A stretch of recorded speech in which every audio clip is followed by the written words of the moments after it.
Yes. So welcome back. This will be a session half in English and half in Italian. So if you don't have your translation, your ear plugs, please take them at the entrance if you're here.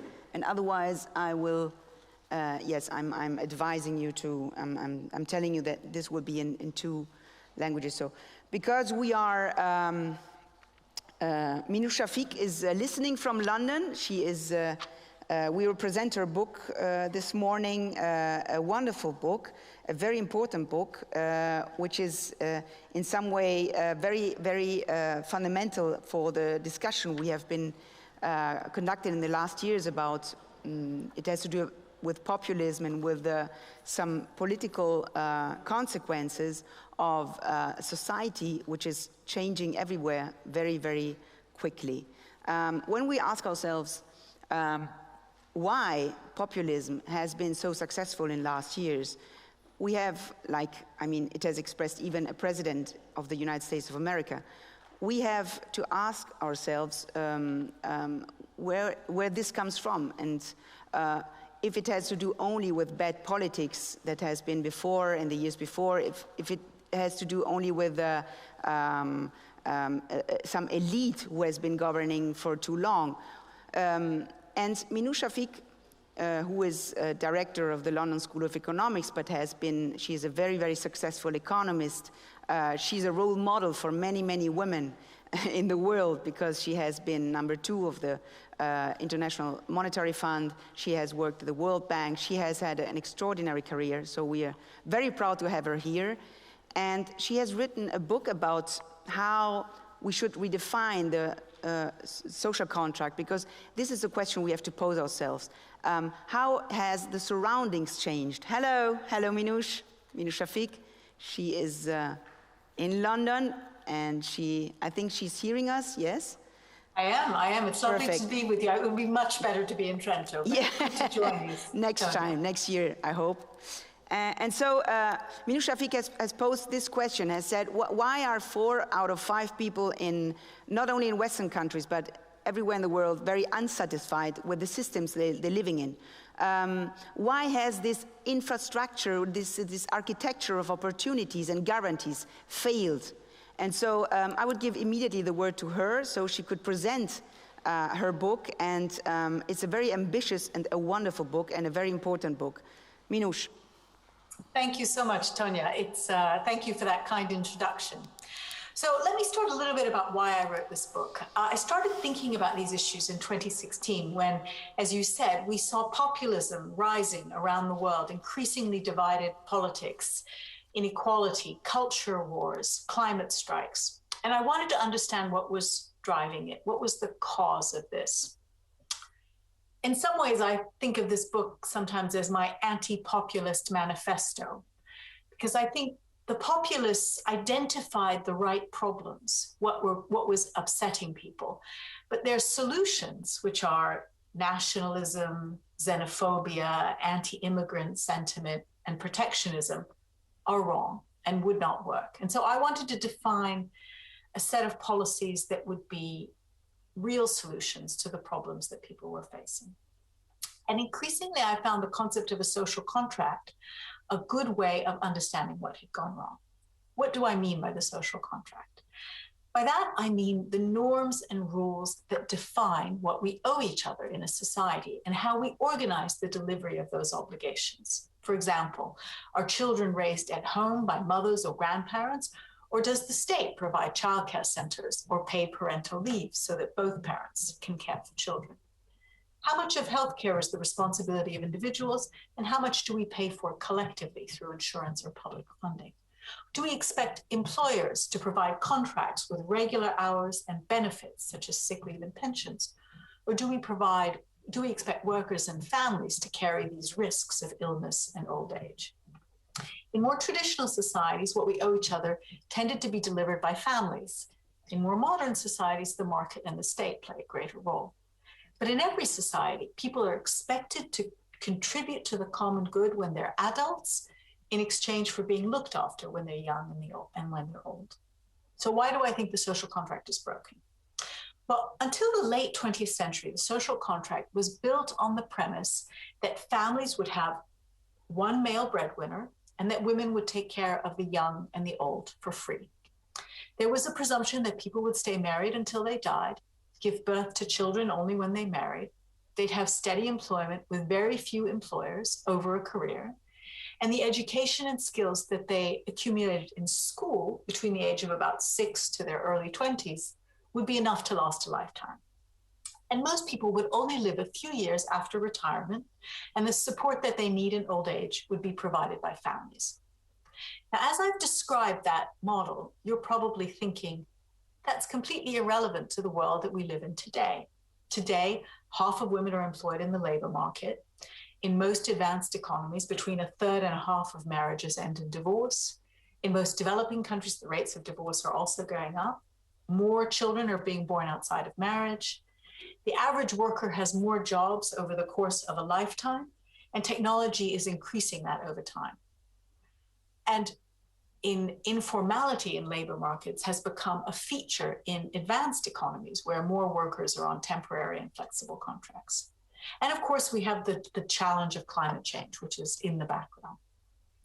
I would argue the two biggest things that broke our social contract was the changing role of women and technology.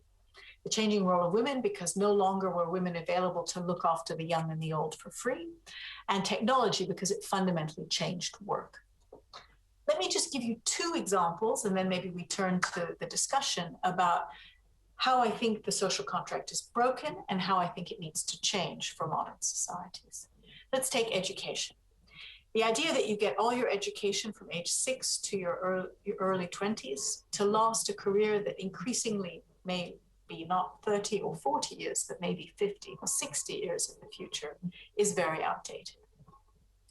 I believe the educational system, the shape of the system needs to change, and we need to invest much more in the early years before children get to school, say up until the age of 3. Traditionally, we thought of those years as purely the responsibility of families, but the research shows so clearly now that if children don't get good nutrition and mental stimulation in those early years, it has consequences for them for the rest of their lives in terms of their income and their health and their ability to contribute to society. So more investment early, but also much more investment later. If people are going to have careers that last 50 years, adult learning needs to be a part of all of our educational systems. People have talked about it for years. There has been very, very poor delivery of high quality adult learning and skills. But we need an educational system that's a lot more comprehensive and has a different shape. Let me say a couple of words about employment. One of the most striking things about labor markets today, partly driven by technology, is that the labor force is more diverse and the labor market is much more flexible. And that has had huge benefits for employers who are able to hire and fire more flexibly, and for consumers, because many goods that we buy are much cheaper as a result. But it has had a huge consequence for the insecurity of workers who often don't know what their income will be from week to week. Some very interesting work done in Italy and the UK and the US has shown that flexible workers are willing to give up half of their income to have more job security and to have a permanent contract, which shows you how much it costs them, that insecurity. I think we need to move to a world where we retain the benefits of flexibility, but also address that huge insecurity by requiring employers to provide mandatory benefits to all flexible workers in proportion to how much they work. And I think that would provide the right balance between allowing employers to change their workforce when they need it, but at the same time providing a minimum level of security to all workers. Those are just two examples of where I think we need changes to our social contract, but there are many others, and I'd be happy to discuss those in our conversation. Thank you, MINOUCHE, SHAFIK. I will now switch to Italian, if it's okay for you. Check if you have a right translation. Dunque, sono molto...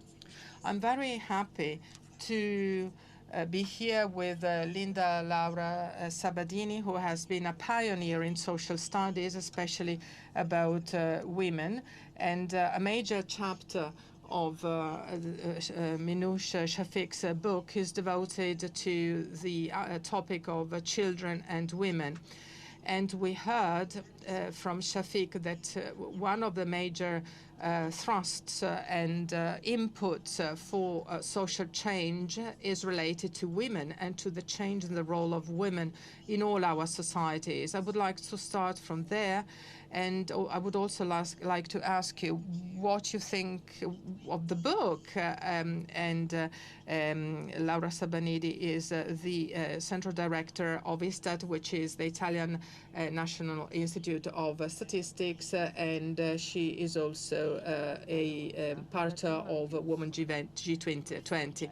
This is a wonderful book.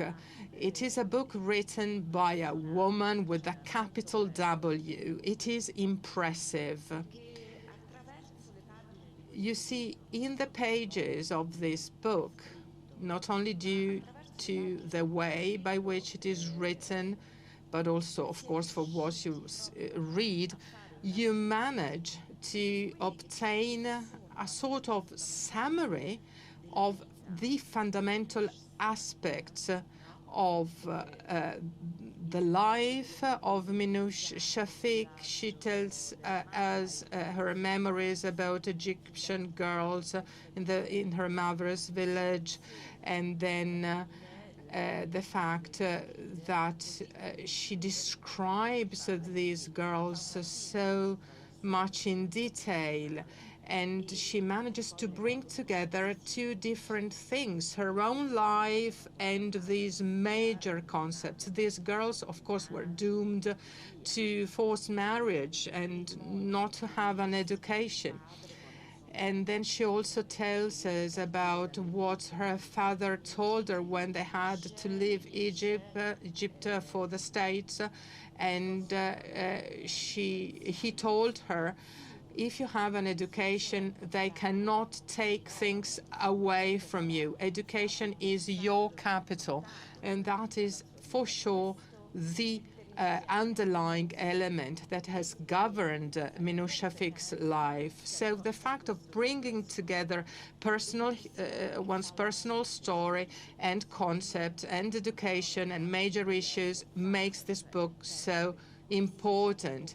And I believe that this is absolutely something which is typical of a woman. And I wanted to say that because this impressed me very, very much. Having said that, what Minouche Shafik wrote in her book is extraordinarily important. And her presentation now was also very significant in that she told us the genesis of the book and why she decided to write this book at a moment when populism is on the rise and was on the rise. And she has this extremely wide-ranging experience due to the fact that she has had positions in several international organizations. So she has managed to really get to know the policies at international level and in the various countries.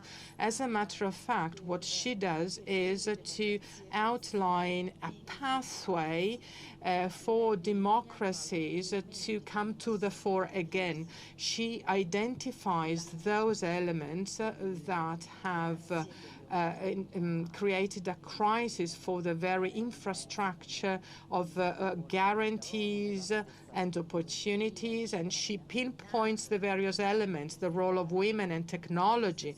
And at the same time, she underlines one fundamental aspect, which is the interconnection, the need to reconstruct reciprocal relations. This is fundamental because democracies can flourish if they nourish on everybody's contribution. So much so that this applies to every phase in life. And this approach is extremely beautiful and interesting, as it is organized by life phases, from the moment you're a child, then when you grow up and you experience health, and health-related problems, and you come of age. So you become an elderly person, and it's very nice that investment is a key word, investing before and after, investing in a very preliminary phase. You have to invest since kids are very small. So international research shows, in fact, that if you're capable of investing on children at an early stage, they will have better results in school as well as in their work life. And after all, they also continue to be successful in a world that is continuously and rapidly changing, whereby upskilling and learning throughout your entire lifetime is important. So an adequate training level and upskilling level is important, as flexibility is going to stay with us forever, because we need people to be capable of adjusting to new times. And therefore, the role that MINOUCHE attaches to women is extremely important. They are seen as a fundamental entity in the whole story. In fact, the social contract can be constructed on certain alliances, and women, as well as young people and the elderly people as well, may be the ones who redefine the rules. They need it in the first place. They need to redefine those rules in the first place. So she goes back to the research of the International Monetary Fund when saying that the reduction of the gender gap increases economic production, but not only that, it also improves productivity, which is something that is that goes unheard. It increases productivity because the roles that are established at a point in time when women can do things on an equal basis are coupled with the possibility of choosing talents in a community that is much, much broader. Right now, women are not part of these circles, and this approach breaks up with the traditional approach that would consider women's role as secondary, or a role of women that could only partially contribute to remunerated work solely because, or only partially because, they are also attending non-remunerated activities in the house. And she goes on, MINOUCHE SHAFIK goes on to talk about the great civil passion from the very start until the very end. You can perceive that passion, those very warm feelings. You have to be capable of stating that taking care of others is not something you remunerate. So taking care of other people is a maximum competence, and you have to break the rules by which it doesn't need to be remunerated. So cultural resistance to that is very, very high, especially in governments, especially in societies and within the economy. So this is one of the most difficult points for us to bring forward. So we've seen this also in this country. The battle that has been done on the resilience plan on, for example, kindergartens or creches, and the importance of caregiving activities as remunerated or paid activities is very, very important. And Italy is at a very low level in terms of services for infancy, for children, educational activities for children, childcare, and the likes. We see that 12% of our children go to public kindergartens, and according to the law, these public kindergartens were set up 25 years ago already.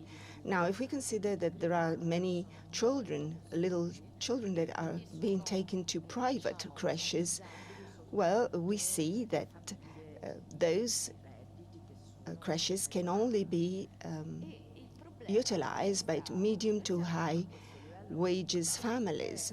So we're still at a very low level with the recovery plan, but the objective we have is to reach a level of 33% in 6 years, which is also the objective of Europe as a whole, in the light of the Lisbon goals and objectives.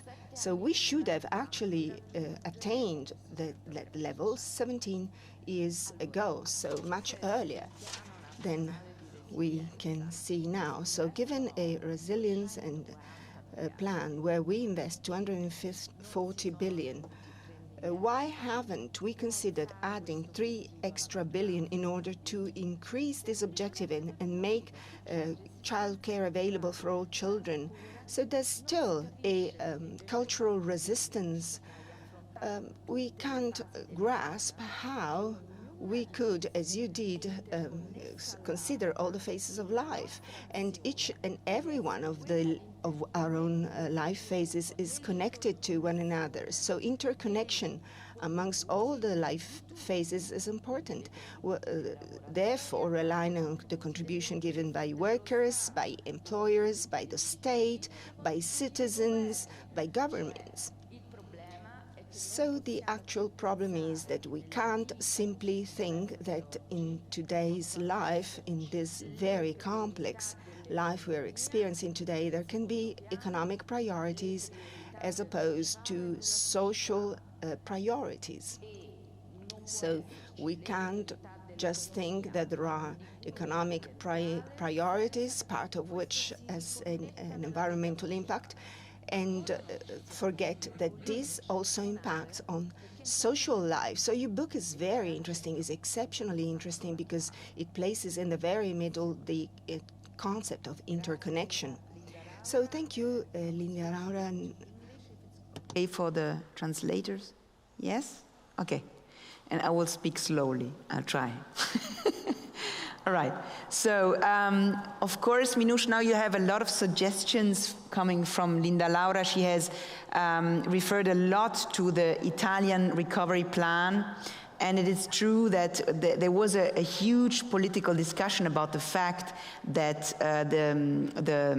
the policies for children are almost forgotten. There is not much money for this, and as she says, I mean, if you don't interconnect the whole system, all the chapters of your book, you won't change society.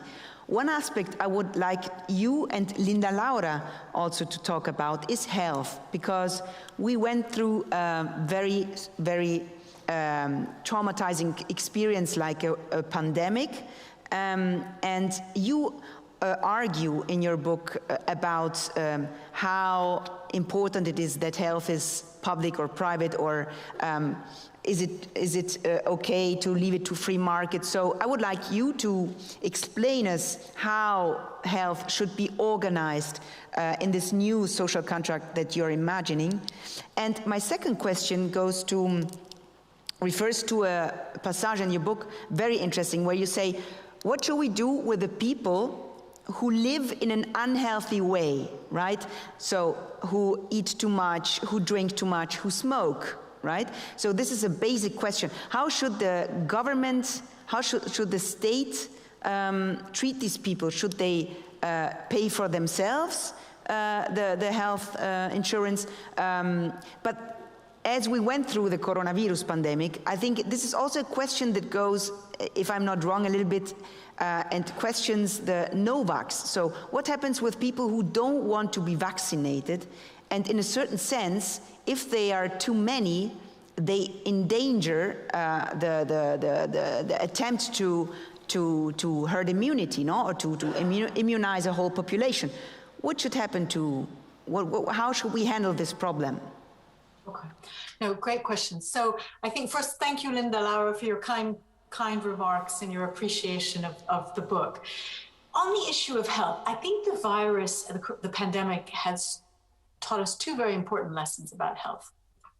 One, that prevention is always cheaper than cure. And so had we had better systems in place, we could have avoided much of this catastrophe if we had better systems to prevent pandemics and stop them early. But second, when you look at who suffered the most, they tended to be people who were old, who were frail, or also people who were in jobs which made them particularly vulnerable. And those people often tended to be people from minority groups who were poor.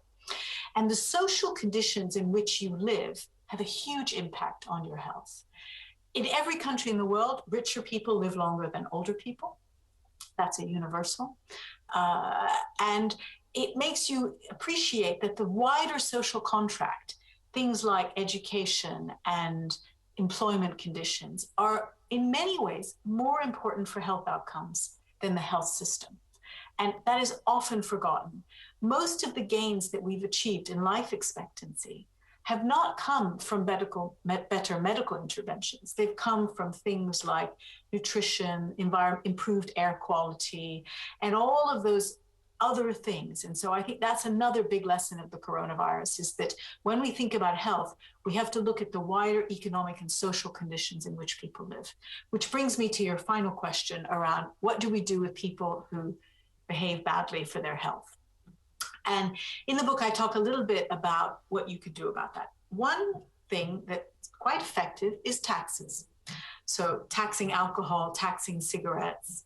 It is combined with other measures. It's not the only thing you need to do, but combined with other measures, it has proven to be very effective for making people make healthier decisions, including things like unhealthy sweet products and that are very bad for obesity. So I would advocate using taxes more. Second, I think increasingly what are called nudges are being used effectively to get people to make better health decisions. Everything from, when you go in the supermarket, the healthy foods are at eye level and the sweets are at the bottom, can alter people's choices. Having things that remind you to exercise or to take your medicines. We now can get these very low cost, health product, machines that will encourage people to do healthy behaviors. And those should be very much encouraged. What do you do with people who don't want to take care of their health? I mean, first, some people argue that they should be free to be able to, ride a motorbike or parachute from airplanes. But if they take those risks and the health consequences are shared by society, I think society has a right to say, if you want to jump out of an airplane parachute, you have to buy your own insurance to be able to do that. It's not fair to ask the rest of society to pay for the costs. Second, if you don't want to get vaccinated, I think it's fair for society to say, you can't pose a health risk to everyone else. So if you don't want to get vaccinated, you have to have a test, let's say 2 or 3 times a week, to make sure that you don't give the illness to other people. And so I think it's okay to make it a little inconvenient for people who don't want to do things in the public interest, if they are really adamant that they want to maintain their freedom. And I guess that would be how I would approach that problem. Thank you, Minouche. Cambio di nuovo, parlo italiano. Voglio chiedere la stessa cosa. I will switch to Italian now. I would like to ask the same question to Linda Laura, because you see, due to the pandemic, we have questioned many commonplace assumptions. So we thought in Italy that Lombardy was a model in terms of the healthcare system, and that was proven wrong. And then family practitioners who are different in different areas of Italy, so that much so that, for instance, I do not even know who my family practitioner is. And in Germany, the situation was different. Family practitioners were very important general practitioners to intercept the problem in the very first phases of the pandemic. So we understood that there is a better way and a worse way to get prepared before a pandemic. Of course, in January, then things did not always go right. The third wave was very bad in Germany, for instance. But what do you think that we have learned in Italy? Because you see, in recent years, we have really reduced spending in the healthcare system, and that has had consequences in Italy. So what do we do in Italy and Europe vis-a-vis people who have a unhealthy way of living, and they do not want to get vaccinated despite scientific evidence? I would like to start answering from the last thing you said. I absolutely agree with MINOUCHE SHAFIK about the fact that we should make, in a way, the life of these people more difficult. If people adopt behaviors that then entail a burden for the overall community, they have, in a way, to be responsible for that. Of course, you are free to behave or take on bad habits if you want to do so, but you shouldn't have an impact on the overall community due to that. That is not acceptable. And I think that one central aspect is the aspect of awareness, being aware of things, knowing things.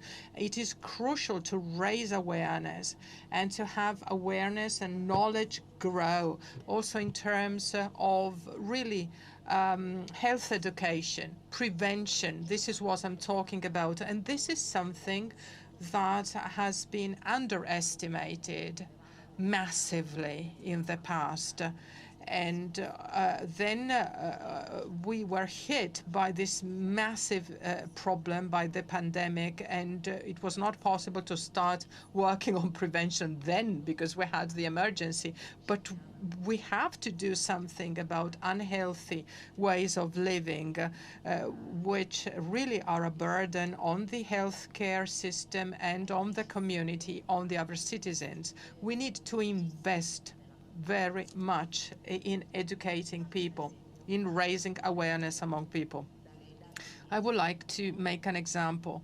A statistical piece of data tells us that alcohol abuse is much higher among the elderly than in other age groups, with the exception of young people, where alcohol abuse is different. It is more weekend alcohol binge drinking, while the percentage of alcohol abuse among the elderly is much higher. It is so because the elderly oftentimes do not know what that means. They do not know. General practitioners do not tell them. They do not know that in the age group 50 to 60, the number of alcohol units that you can afford, in a way, to absorb is much lower than it is when you're in your 40s or even 5 years earlier. The problem is that you carry on with the habit of drinking alcohol, and it might be that it is not abuse, but you do drink, and you do not know what that means for your health. So one of the very fundamental elements in our fight against alcohol abuse, which does not mean that you are alcoholic, but which you regularly drink a certain amount of alcohol units, which is not in line with your age, that is something that has to be tackled by means of educating people. And that, I believe, applies to health in general and to unhealthy living. We need to have more awareness. That means campaigning. That means health education in schools. That means raising awareness also among families. That is fundamental, I would say, in order to shed light on those aspects. And then you also talked about Italy and how Italy did when compared to Germany, for instance, during the pandemic. Of course, the pandemic has unsettled us all. Because you see, in the past 20 years, we have had already 4 epidemics. But in advanced countries, those epidemics had not had such a huge impact. As a consequence, we did not actually realize that we were entering a phase of having to deal with pandemics and epidemics in general in the world. We had not understood that. Our health care system, the national health care system, whose foundation was laid back in the 1970s, is actually very good. But the problem for Italy was that we were the first in Europe, so to say, to have to tackle this pandemic. Germany saw what we did before it was hit by the wave. And then we also paid the fact that we had disinvested in the healthcare system, especially in terms of prevention. And I'm talking again about Italy, so that the community services, which are fundamental, were lacking. And we did not have a sufficient number of hospital beds.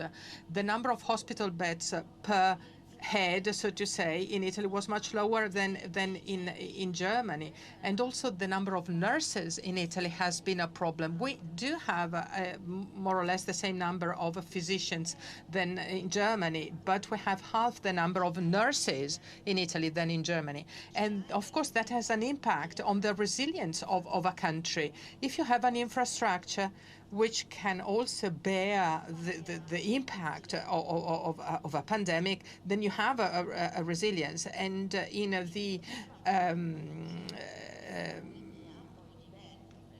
ICU beds, the ICU beds were also a problem. So we were not sufficiently resilient. And now we have to learn the lesson. You asked me what we can learn from this pandemic. Well, we have to learn that we cannot cut spending in the healthcare system, that we need to invest, as MINOUCHE rightly says, in technology, also in the healthcare system, so that you can have this proximity to the patient. Also with remote technology devices, why not? But at the same time, we need to invest in all those community services which really entail that you can have a very direct relationship with the citizens. MINOUCHE SHAFIK there tackles something which is not only limited to healthcare, but which in general relates to care services for the elderly, because she focuses on the fact of integrating care which goes beyond health care per se. And that is something that unfortunately is strongly underestimated, if not absent in our country. In other countries, we do have facilities which are very developed. We have institutes, we have homes for the elderly, so that the elderly no longer live with their family of origin or in their own house, and they live in homes for the elderly. This is a model that has not developed in our country. We do not have that type of setting. To a limited extent, they are present in the north of Italy, but they are not widespread, not even there. So what happens is that we do have the burden, so to say, of taking care of the elderly who are not autonomous. And it is women, again, who have to take care of them, as is the case with children. The women employment rate in Italy is ranks second last in Europe for young women, and we even rank after Greece for women aged 25 to 34 years old. And so how can you ask women to have children if it is so?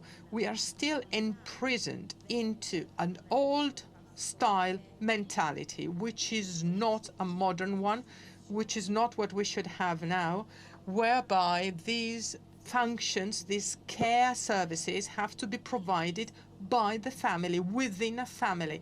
So nothing is invested there. It is seen not an investment, but as a cost to spend for these services. We need to have a proximity welfare, and this is something that MINOUCHE SHAFIK addresses very clearly in her book. She says that healthcare services are not sufficient. We need services which bring together healthcare and care in general, and that is not easy, because taking care of an elderly person is something which is multidimensional. We need there to meet needs which are highly diversified, which means that you need professionals to take care of that. Thank you, Linda Laura.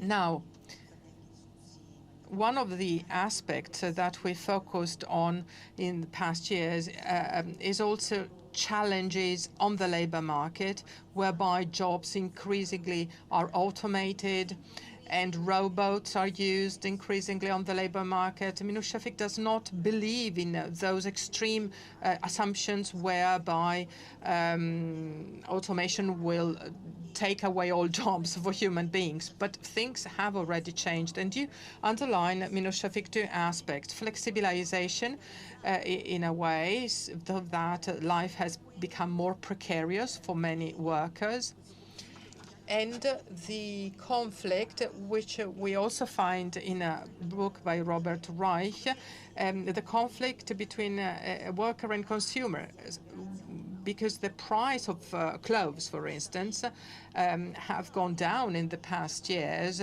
due to lower labor costs. But you see, rent or purchasing a house has become much more costly. So these are challenges for society. There again, we have challenges in terms of a change of a social contract, which has to go into a specific direction. And certainly MINOUCHE will talk about minimum wage, for instance, or universal minimum wage. What are the hypotheses that and theories, so to say, or ways that we can explore so that the life for workers can become better? MINOUCHE, you have the floor. Thank you. Thank you.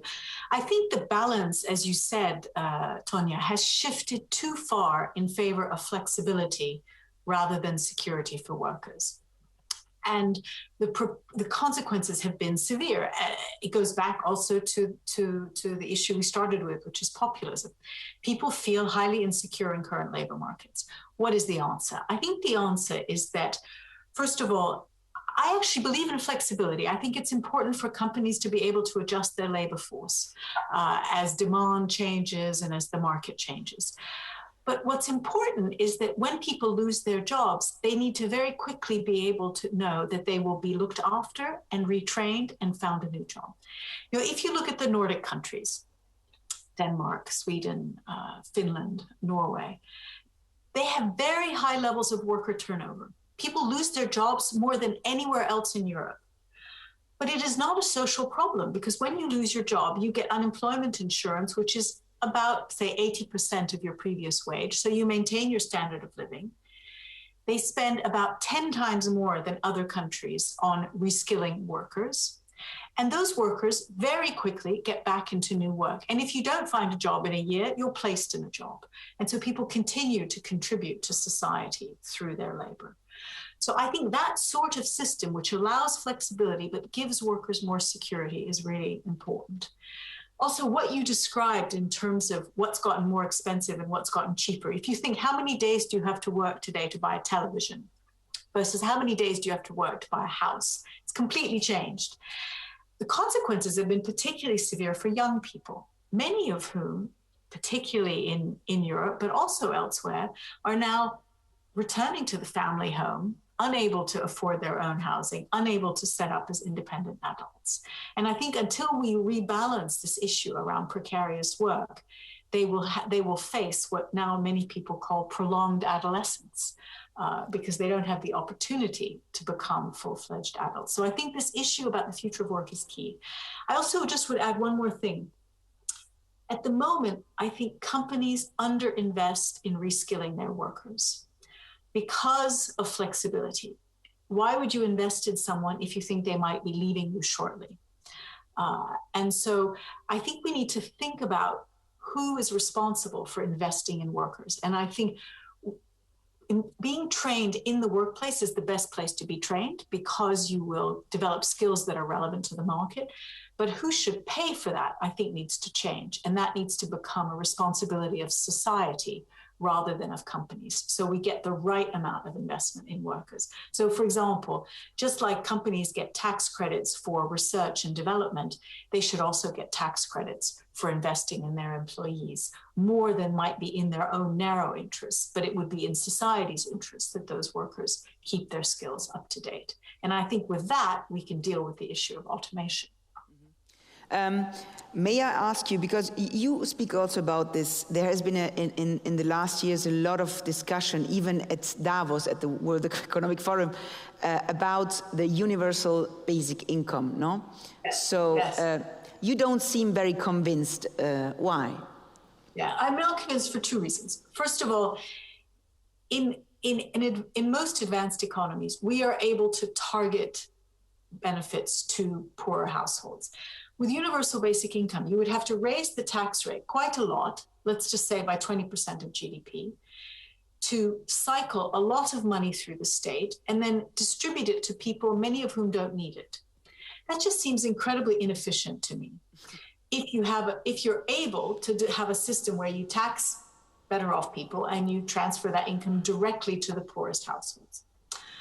But the more fundamental sort of philosophical reason I don't agree with universal basic income is that I think it's a violation of the social contract. In every society, people who are able-bodied are expected to work and contribute in exchange for being looked after when they're young and they're old. And I think universal basic income is like giving up on people and saying, you have nothing to contribute to society, so we're just going to pay you to do nothing. And I think that's a kind of failure, actually. I think everyone has something to contribute.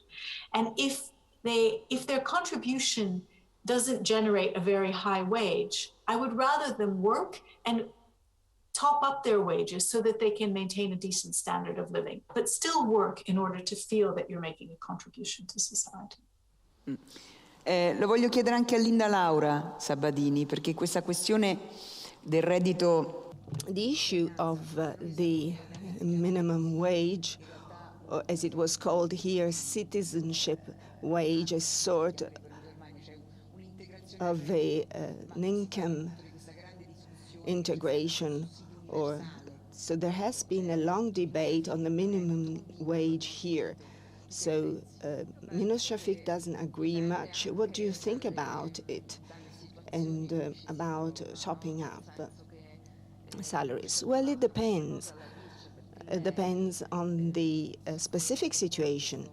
MINOUCHE has the idea that the social contract should then become adjusted to each single country in reality, because every country has its own history and culture. So you have to find a way to transpose this in the best possible manner according to the context so that you can attain certain objectives. Now, if you are in a situation where the objectives that MINOUCHE mentioned can't be guaranteed, because we still cannot guarantee them, we are trying to go towards the MINOUCHE model, But we find ourselves entrapped in a situation where we can't reach that level or those objectives. So you have to establish certain transitional measures to get there. So the ideal situation would be where you don't need all this, as Minouche said, but the problem is that very often you have to endow yourself with a tool, with an instrument that makes it possible for you to resolve the problem and avoid that people fall, or enormous layers of the population fall into poverty. But this is not a strategic element, because one should aim rather at having a society where this is not necessary, where there's no need for it, which doesn't mean that you are idealistic, because Minouche's view is very concrete, very tangible, based on fundamental pillars, while at the same time you need to have certain instruments that will enable you to attain your objectives until you manage, to steer the wheel. You speak probably about the so-called soft pushes, or soft measures, maybe. I don't think they're so soft or gentle, because I think that Shafik manages to profoundly challenge certain things. She provides a menu of things that you can do to attain a certain objective, but of course it is a very ambitious view, and in the end it's not all soft. But for a certain phase of our life, or until we manage to get things realigned or adjusted, you need to have an instrument that enable you to cater for a situation that is not working all right. I want to talk about another very important chapter of Minouche Shafik's book, which is called Generations, and it is about young people. And Minouche Shafik says that there are some pressures, of course, on the social contract now. That there have been pressures coming from the role of the women and the technology. But in the future, these pressures will come from out of great challenges like climate change.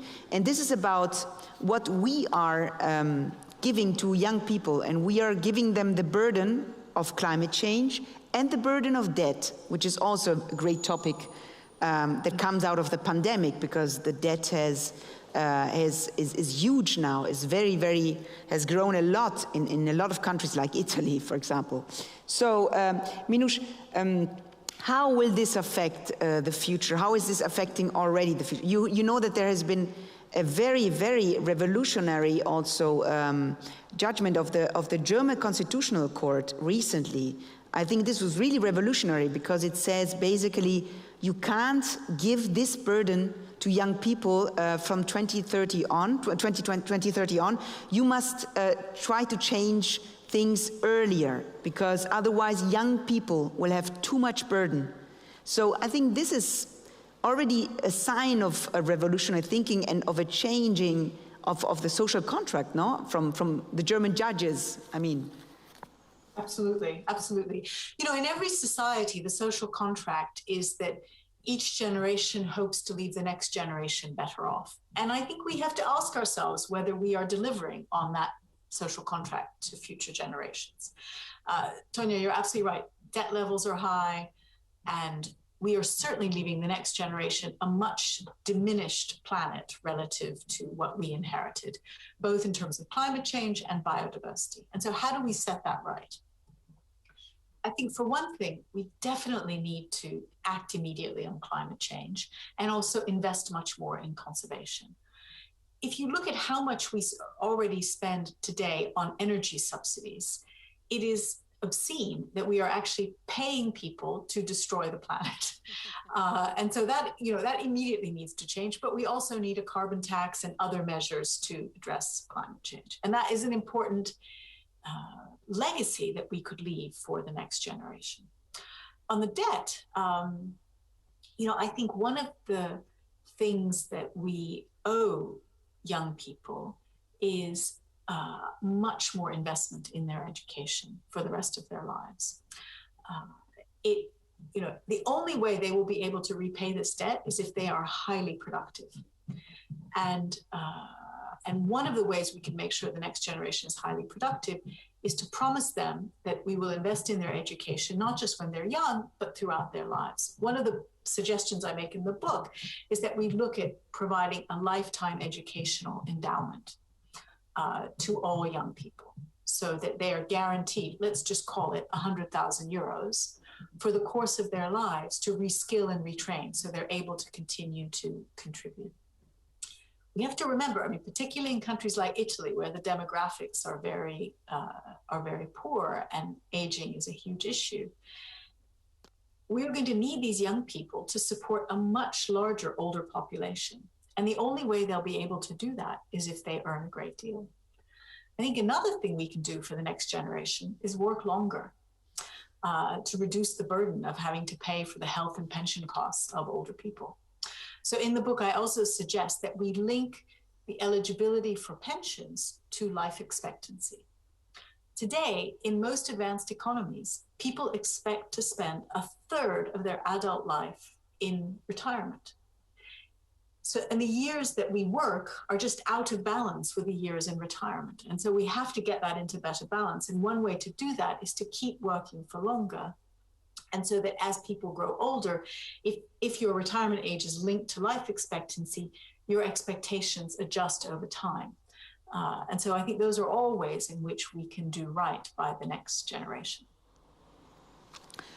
Linda Laura, su questa questione Linda Laura, concerning the debt and indebtedness, yesterday, I don't know if you've seen this, MINOUCHE might have seen it, there was an article on the Financial Times of the former Ministry of Finance, Mr. Schäuble, saying that one has to go back to the old rules of the pact. So the father of austerity has gone back to the old recipes, whereas MINOUCHE is saying something different. She's saying that the debt can't be eliminated through fiscal pressure, but we have to go back to growing. So growth is the response to it. It is not a mechanicistic view, because in fact MINOUCHE's book is a recipe towards growth through education and other measures. So what do you make of this part of the book devoted to the new generations? I totally agree, because the fundamental element in this turnaround that has been also induced by the COVID pandemic, i.e. a European continent that is that shows more solidarity versus austerity, has been a major advancement. In fact, it responds to the general sense of insecurity for all of our citizens. MINOUCHE speaks about this topic by and large. But European citizens need to know that at a point in time when there are very critical situations, as we experience them in Italy and Spain, it may happen in other countries too. Nevertheless, we have to be reliant on Europe. We have to know that Europe is there to help us, not to punish us or to adopt a severity or austerity policy. So MINOUCHE is also talking about pensions. How can we pay pensions? Only by increasing the number of people that will contribute more to the pension funds. So utilizing all the female forces, the young people forces, provided everybody's been trained since a very early life stage. This is, of course, a fundamental element for you to tackle the debt issue in an entirely different way. You can only eliminate debt through growth, not through austerity. Austerity is a step back, it does not allow you to progress, neither as an economy nor as a society. So I totally share your approach, and I also believe it is very concrete, as it is based, and every single chapter in the book is based on the experience made in each single country. And Minouche is able to stress how you can resolve certain fundamental nodes in our world. Of course, new generations count less than the old generations. This is clearly expressed in the book, but they have a burden to bear that is not only linked to the natural capital that we leave to them. We know that that has been compromised and hampered in so many ways, but we know that our country, for example, has a very high burden to pass on to the new generations. And so we see that the demographic trends show that the political weight or importance of our young people is what counts most. When we were young, we had many young people, and the very strength of the proposals made by our young generation back in the 70s came from a broad basis in society and from a number of elderly people that were more in balance vis-à-vis the total population. Now they are instead a very limited portion of the population. And they probably are not even aware that they can impact dramatically on these issues. And this feeling also impacts on their awareness of being capable of fighting this battle and change the rules of the game. So it is very right what Minouche SHAFIK mentions in the book, that the elderly part of the population is a very strong element that limits you. So the problem is very serious indeed, and we have to be courageous. We have to be capable of daring. And she mentions a politician who said you should have 6-year-olds vote so in order to be capable of rebalance the situation, also in terms of voting. Voting is the highest moment of democratic participation, and unfortunately the vote of young people does not count that much. By the way, we had millions of people going to the streets to demonstrate, and that happened all over the world. And they did not bring forward an ideology, but science was in their hand and that was extraordinary, because seeing these young people, extremely polite young people and well-behaved, going to the streets and demonstrating, and they know so much. They are aged 13 and they know everything. We have to be so proud of them because they are extraordinary. I would like to thank so much Minouche SHAFIK for sharing with us her incredible experience of an economist. She has been at the World Bank and at the International Monetary Fund, and based on that experience, she has written an extraordinary book published in Italy by Mondadori, What We Owe Each Other. And I thank you, Minouche SHAFIK, so much for being with us this morning. Thank you, and I hope that we all hope that your book is a great success. And I also thank very much Linda Laura Sabadini from G20 and from ISTAT, the Italian Institute of Statistics. Thank you for telling us what happens in Italy and oftentimes what does not happen, unfortunately, in Italy with women. So thank you very much to these two extraordinary women, and enjoy the rest of the festival. Thank you so much, Minouche.